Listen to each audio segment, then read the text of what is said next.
Bismillahirrahmanirrahim. Assalamualaikum warahmatullahi wabarakatuh. Perkenalkan, nama saya Lira Firna dengan NIM 202301010480. Nah, di video ini saya akan menjelaskan terkait dengan cara perkembangbiakan hewan dan tumbuhan. Nah, baik, kita masuk pada pengertian perkembangbiakan. Perkembangbiakan itu adalah proses makhluk hidup untuk memperbanyak diri agar jenisnya tetap lestari. Nah, hewan dan tumbuhan di sini memiliki cara perkembangbiakan yang berbeda-beda. Nah, yang pertama, cara perkembangbiakan pada hewan. Nah, cara perkembangbiakan pada hewan di sini ada dua. Yang pertama ada perkembangbiakan generatif dan yang kedua ada perkembangbiakan vegetatif. Nah, perkembangbiakan generatif itu apa sih? Biakan secara generatif itu dia perkembangbiakan yang terjadi jika ada pembuahan antara sel kelamin jantan dan sel kelamin betina. Nah, di sini dia melibatkan dua induk sehingga menghasilkan keturunan dengan sifat gabungan dari kedua induk. Nah, cara perkembangbiakannya di sini ada tiga. Yang pertama ada ovipar, vivipar, dan ovovivipar. Ovipar adalah hewan yang berkembang biak dengan cara bertelur. Nah, untuk contohnya seperti ayam, burung, ikan, katak, dan kura-kura. Nah, yang kedua ada perkembangbiakan secara vivipar. Vivipar adalah hewan yang berkembang biak dengan cara melahirkan. Contohnya seperti sapi, kambing, kelinci, kucing, anjing, kambing, dan lain sebagainya. Nah, yang ketiga ada ovovivipar. Ovovivipar adalah hewan yang berkembang biak dengan cara bertelur dan melahirkan. Nah, contohnya seperti ikan hiu, kadal, dan beberapa jenis ular lainnya. Nah, kita masuk ke pada perkembangbiakan hewan secara vegetatif. Nah, perkembangbiakan vegetatif itu adalah cara berkembang biak tanpa pembuahan, di mana hanya melibatkan satu induk sehingga keturunan yang dihasilkan sama persis dengan induknya. Nah, adapun cara perkembangbiakan di sini ada dua cara. Pertama ada membela diri, yang kedua ada tunas. Membela diri adalah hewan membagi tubuhnya menjadi dua bagian yang sama besar.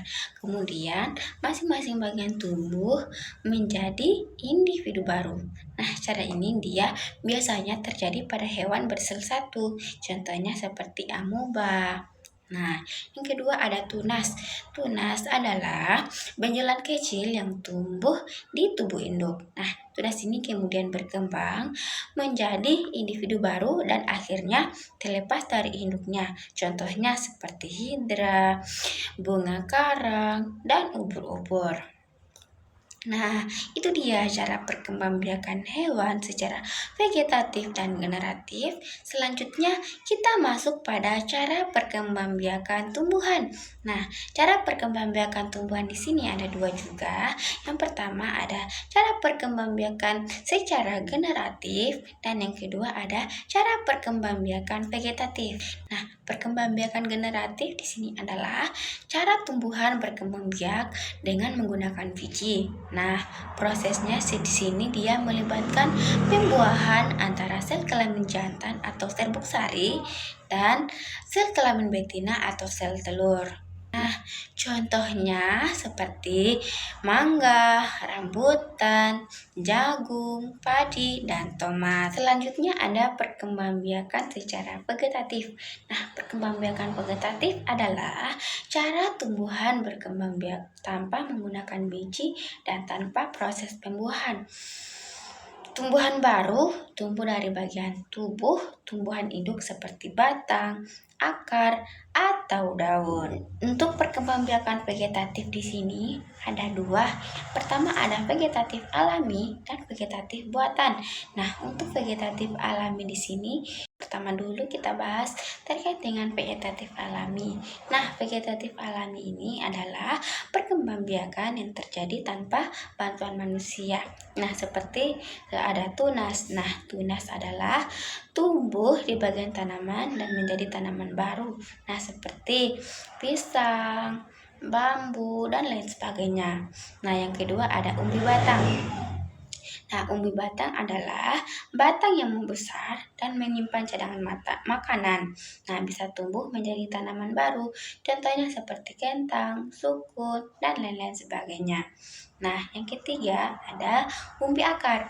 Nah, umbi akar di sini adalah akar yang membesar dan bisa menjadi tumbuh menjadi tanaman baru seperti singkong dan wortel. Nah, yang ketiga selanjutnya ada geragi atau tolon. Nah, di sini dia ada batang kecil yang menjalar di atas tanah dan tumbuh akar serta tunas baru. Nah, contohnya seperti stroberi, rumput teki, dan lain-lain. Nah, yang terakhir ada spora.